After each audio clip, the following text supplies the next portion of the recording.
And now this, cryptocurrency has been out of the mainstream news of late.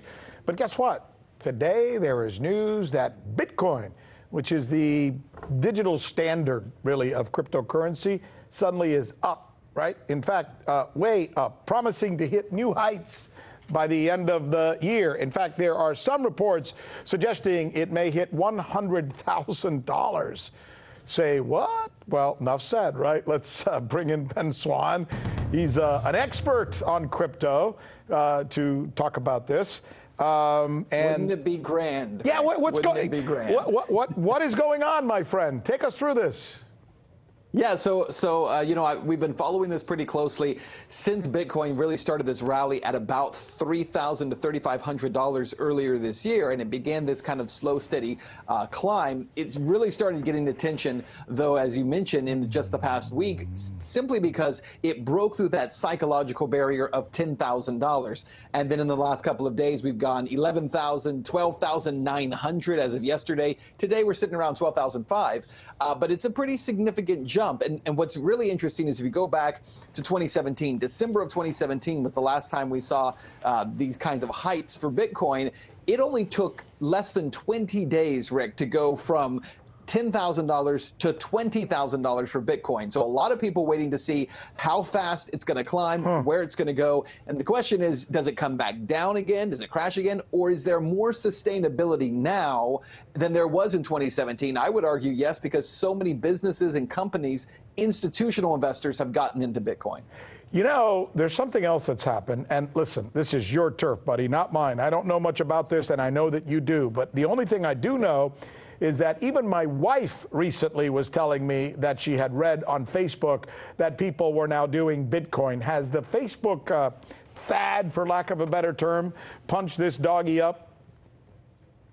Well, I guess it depends on what part of Facebook. If it's the advertisement of Bitcoin and people learning about it through Facebook, no, because actually Facebook did a lot to suppress Bitcoin and hide cryptocurrencies from the public until recently. Where Facebook's role in this is playing a role is that Facebook is, of course, launching its own cryptocurrency called the Libra, which they announced a week ago, and it's going to be, and I coined it the Legion of Doom coin, right? Because in order for the governance of this coin to happen, Facebook says it's decentralized by connecting it with all these other major companies, Visa, MasterCard, eBay, PayPal, and those are the companies. You have to have a $10 million buy-in to help with the governance of this Facebook coin. The positive of it is that a lot of people who were very shy on cryptocurrency said, wait a minute, if Facebook's getting involved, maybe it is legitimate. And I also think there's a CEO effect that's happened. A lot of CEOs who wouldn't have considered cryptocurrency as part of their business economy are now rethinking that, because if Facebook's leading the charge into crypto, there must be something to it. What's interesting is the heights we're seeing right now, Rick, are not from the average person putting money in. It's institutional money flowing in. From where? I mean, that's interesting. That perks my ears. If it's institutional money, that means that somewhere somebody has made decisions having to do with the initiation of this, right? Yeah, well, from the end of 2017 until now, companies like JP Morgan, Fidelity are dumping large amounts of money into Bitcoin and also into blockchain technology, because what they've seen is that Bitcoin and blockchain are more effective than the SWIFT banking system in terms of money going across borders. And so a lot of these big banking institutions have invested massive amounts of money into it. JP Morgan launched something called the JPM coin just a couple of months ago, and the goal of that was to essentially bypass SWIFT and say there's a better way of doing it. So what's been quiet that people didn't realize for the last 2 years has been the preparation by these companies to get themselves involved in this space. 10-second answer, because it's all we have time for. People look at you as an expert, so let me ask you, is crypto back? Crypto never went away. The price went down, but the technology's only been growing for the last 2 years. Good answer. Well done. We appreciate it. Always love having you on, my friend, and we'll look for you again.